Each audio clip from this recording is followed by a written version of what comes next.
الرحیم نحمدہ ونصلی علی رسول الکریم اما بعد اعوذ باللہ من الشیطان الرجیم بسم اللہ الرحمن الرحیم ما کان محمد ابا احد من رجالکم ولکن رسول اللہ وخاتم النبیین۔ درود شریف پڑھے۔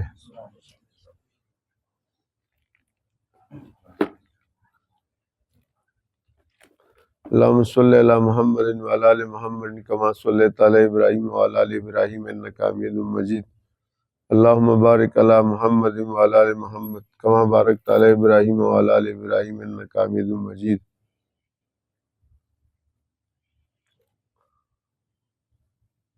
مرزا غلام احمد قادیانی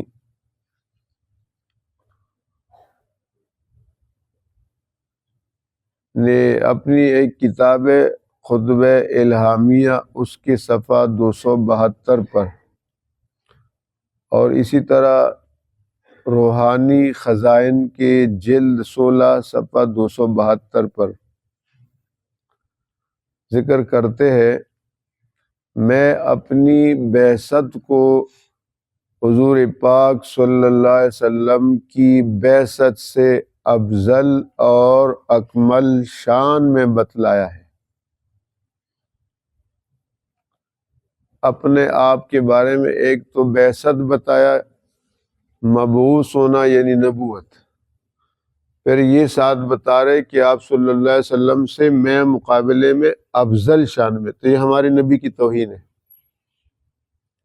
جو اس کے پیروکار ہے ہم ان سے یہی بات بتا رہے ہیں کہ اللہ کے بندو کچھ غور تو کرو، فکر کرو، سوچو کہ یہ آدمی اتنا جری ہے کہ جناب رسول اللہ صلی اللہ علیہ وسلم جن کے چہرے انور کی برکت سے اللہ نے پوری کائنات کو پیدا کیا ہے، اور جن کے بارے میں ہمارا عقیدہ ہے کہ لا یمکن الثناء کما کان حقہ بعد از خدا بزرگ، تو یہ قصہ مختصر کہ رسول اللہ کی مدح، آپ کی شان بیان کرنا یہ ہر آدمی کے بس میں نہیں ہے، کسی کے بس میں بھی نہیں ہے۔ میں اتنا کہوں گا کہ کائنات میں اگر رب کائنات کے بعد کسی کا مقام ہے تو وہ جناب رسول اللہ صلی اللہ علیہ وسلم، اور یہ بدبخت کہتا ہے کہ میں ان سے افضل ہوں، تو اس سے بڑی اور کیا بدبختی ہو سکتی ہے کہ حضور پاک صلی اللہ علیہ وسلم سے اپنے آپ کو بڑھ کر بتا رہے، اپنے آپ کو افضل بتا رہے۔ ایک اور حوالہ دیتا ہوں، قادیانی ریویو بابت ماہ جون 1929 میں جاری کردہ ہے، یہ مرزا بشیر الدین محمود کی طرف سے۔ اس کو ذرا آپ سنیں، اور بڑا دکھ ہوتا ہے۔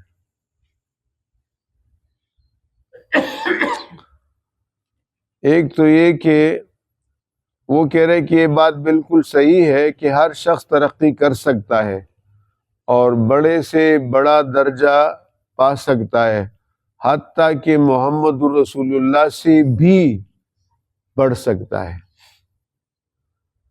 یہ ڈائری ہے خلیفہ قادیان کی، مرزا بشیر الدین محمود کی ڈائری مطبوعہ ہے، اور ان کا ایک اخبار نکلتا تھا، اخبار الفضل، اس کا جلد 10 صفحہ 5 1922 میں، اور جو 1929 جون میں جو ان کی تحریر ہے اس میں ہے کہ حضرت مسیح موعود، یعنی مرزا قادیانی کو مسیح موعود بھی کہتے تھے، بریکٹ میں باقاعدہ اس کا نام لکھا ہے، کا ذہنی ارتقاء، ادھر توجہ کرے، بڑی اہم بات، ذہنی ارتقاء حضور پاک صلی اللہ علیہ وسلم سے زیادہ تھا۔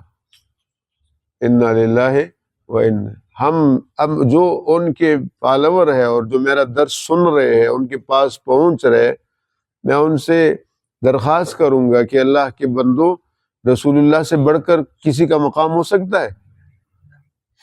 پچھلے انبیاء کا بھی آپ سے بڑھ کر مقام نہیں ہے۔ تو یہ قادیانی جو اتنا عرصہ بعد یہاں ہندوستان میں پیدا ہوا، اور اب یہ کہہ رہے کہ حضور سے ذہنی ارتقاء مرزا مسیح موعود کا زیادہ زیادہ زیادہ لفظ یاد رکھے. یہ اتنا عام فہم لفظ ہے کہ ہر آدمی سمجھتا ہے. سمجھتا ہے یا نہیں سمجھتا؟ یہ بہت بڑا لمحہ ہے. اچھا اب اس کے بعد اب آگے ایک اور بات بتائے. اس نے اپنی طرف سے من گھڑت وحی بنائی. ایک قرآن پاک کی آیت اٹھا لی اور اس کے ساتھ اپنا ایک جملہ ملا دیا. اس کو سنیں. کہتے ہیں کہ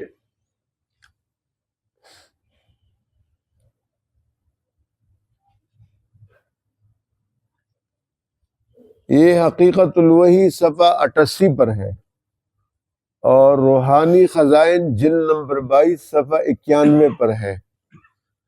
فَاتَّخِذُوا مِن مَّقَامِ إِبْرَاهِيمَ مُصَلًّى.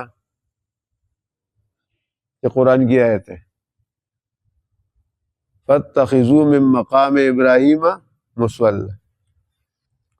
آگے ہے اِنَّا أَنزَلْنَاهُ قَرِيبًا مِّنَ الْقَادِيَانِ. یہ ساتھ جوڑ لیے. کہتے وہی بن گئی. اس کا پس منظر یہ حضرت عمر رضی اللہ تعالیٰ عنہ کی رائے کے مطابق اللہ نے آیات اتاری کئی مرتبہ. ان میں ایک یہ بھی تھی اللہ تعالیٰ آپ سب کو لے جائے حرم پاک اور وہاں کا طواف نصیب فرمائے. جب آدمی طواف کرتا ہے تو جہاں پاکستانیوں کا قبلہ ہے ہمارا، یہ بیت اللہ کے جو دروازے ہیں یہ ہمارا قبلہ ہے، تو اس سے پہلے ابراہیم علیہ السلام کے پاؤں کے نشانات ہیں ایک پتھر کے اندر. جب وہ بیت اللہ کی تعمیر کر رہے تھے اس کو بند کیا ہوا ہے سلاخوں کے اندر، جنگلے کے اندر، اس کو مقام ابراہیم کہتے ہیں. تو حضرت عمر رضی اللہ عنہ کی چاہت یہ تھی کہ اگر ہم نماز پڑھے تو اس طرح پڑھے تاکہ مقام ابراہیم بھی سامنے اور بیت اللہ بھی سامنے ہو. تو اللہ تعالیٰ نے یہ آیت نازل کی کہ تم حضور پاک صلی اللہ علیہ وسلم و مسلمانوں سے کہ جب نماز پڑھتے ہو تو مقام ابراہیم کو سامنے رکھ کر نماز پڑھو.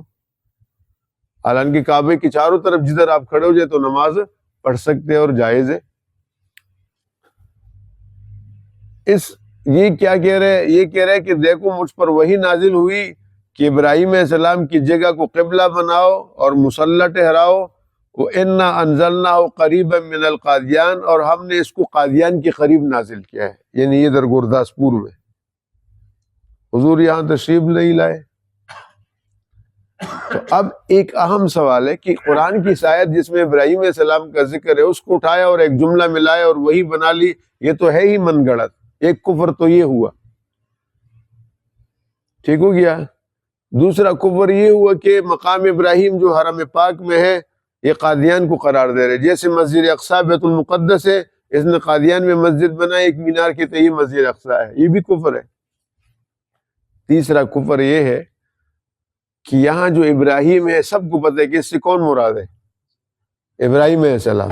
بولے بھائی، حضرت ابراہیم علیہ السلام جو حضرت اسماعیل علیہ السلام اور اسحاق علیہ السلام کے والد تھے، حضرت یعقوب علیہ السلام کے دادا تھے، یوسف علیہ السلام کے پردادا تھے. ہمارے نبی حضرت ابراہیم علیہ السلام کی اولاد میں ہیں جن کو خلیل اللہ کا لقب ملا. یہ معلوم ہے یہ وہ ابراہیم جن کو آگ میں ڈالا گیا، اس آگ کو اللہ نے کیا حکم دیا؟ کونو یا نار کونی بردم و سلام علی ابراہیم. ہے نا صراحتاً قرآن میں ہے. اب یہ کیا کہہ رہے اس کو سمجھے. اس میں مرزا قادیانی صاف طور پر قادیان اپنی جگہ کو قبلہ مقرر کر رہا ہے اور ابراہیم علیہ السلام سے خود اپنے آپ کو مراد لے رہے کہ اس سے ابراہیم وہ مراد نہیں، میں مراد ہوں. یہ بھی کفر ہے. یہ بھی کیا ہے بھائی؟ کفر ہے کہ میں مراد ہوں. چنانچہ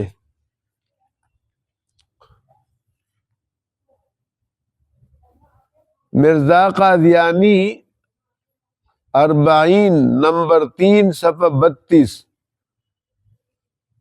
نوٹ کرنا چاہیے. 40 نمبر 3 صفحہ 32 روحانی خزائن جلد 17 صفحہ 421 پر اپنا ایک الہام لکھا ہے اس نے کہ مجھے الہام ہوا. کبھی وہی بتاتے ہیں اور کبھی الہام بتاتے. پاگل نہیں تو اور کیا تھا. کیا کہہ رہے ہیں؟ آخر زمانے میں ایک ابراہیم پیدا ہوگا. سمجھ گئے؟ کہہ رہے مجھے الہام ہوا کہ آخر زمانے میں، اچھا جب ابراہیم کا نام لکھا ہے نا تو وہاں بریکٹ میں کیا لکھا ہے؟ یہ نہیں مرزا قادیانی. ابراہیم سے کون مراد لے رہے؟ اپنا آپ مراد لے رہے، یعنی مرزا قادیانی. کہتے ہیں وہ پیدا ہوگا اور ان سب فرقوں میں وہ فرقہ نجات پائے گا جو اس ابراہیم کا پیروی کرے گا، یعنی قادیانی. کہتے ہیں کہ یہ نجات دہندہ ہے، ان کو نجات ملے گی. ایسی حالت میں مرزا قادیانی کی وہی فَاتَّخِذُوا مِن مَقَامِ إِبْرَاهِيمَ مُصَلًّى اور اِنَّا أَنزَلْنَاهُ قَرِيبًا مِنَ الْقَادِیان سے کیا مراد ہے؟ یہ اپنے آپ کو وہ مراد لے رہے. یہ ہے اس کی بدقسمتی اور بہت بڑا المیہ کہ جناب والا وہ. اور آپ کو کیا قرآن کی اتنی آیتیں ہیں جس میں اس نے تحریف کی ہے. إِنَّ هَذَا لَفِي الصُّحُفِ الْأُولَىٰ صُحُفِ إِبْرَاهِيمَ وَمُوسَىٰ. اس آیت کا مطلب اس نے غلط لیا ہے. قُلْ لِلْمُؤْمِنِينَ يَغُضُّوا مِنْ أَبْصَارِهِمْ وَيَحْفَظُوا فُرُوجَهُمْ ذَلِكَ أَزْكَىٰ لَهُمْ. آپ صلی اللہ علیہ وسلم کو فرمایا اہل ایمان لوگوں سے کہہ دو کہ اپنی نظریں جھکا کر چلے اور اپنی شرمگاہوں کی حفاظت کرے، یہ ان کے لیے طہارت ہے. کہتے ہیں یہ وہی مجھ پر نازل ہوئی ہے. یہ تحریف سب کچھ. اللہ تعالیٰ سے ہم دعا مانگتے ہیں کہ یہ جو قادیانی ہے، چاہے لاہوری گروہ ہے، چاہے مرزائی قادیانی ہے، ان کو اللہ ہدایت دے، ہمیں بھی ہدایت دے اور ان کو بھی دے، اور ان کو تدبر اور سوچ اور غور و فکر کی توفیق دے کہ اس آدمی جو جہنمی تھا اور جس نے کروڑوں اربوں مسلمانوں کی دل آزاری کی اور ہمارے نبی پاک صلی اللہ علیہ وسلم کے ختم نبوت پر شب خون مارا، ایسے آدمی سے اللہ تعالیٰ ان کو برات کی توفیق عطا فرمائے. اللہم صلی وسلم. یا مالک یا کریم، یا اللہ ان ساتھیوں کا بیٹھنا قبول فرما، سب کو اجر عظیم عطا فرما. یا کریم اپنے نیک بندوں میں شامل فرما. حضور پاک صلی اللہ علیہ وسلم کے تابوت ختم نبوت کے لیے ہم سب کو قبول فرما. اللہ تو ہم سب سے راضی ہو جا اور ہم سب کو معاف فرما. یا حاجی غلام سرور صاحب کی باوج کا انتقال ہو، یا اللہ ان کی مغفرت فرما، درجات بلند فرما، ان حضرات کو صبر جمیل عطا فرما. یہ جتنے ساتھی بیٹھے ہیں، ان کے والدین، عزیز اقارب، متعلقین دنیا سے گئے، سب کی مغفرت فرما. اور یا کریم سب کو صحت عطا فرما، اولاد کو صحت عطا فرما اور عافیت والی زندگی نصیب فرما.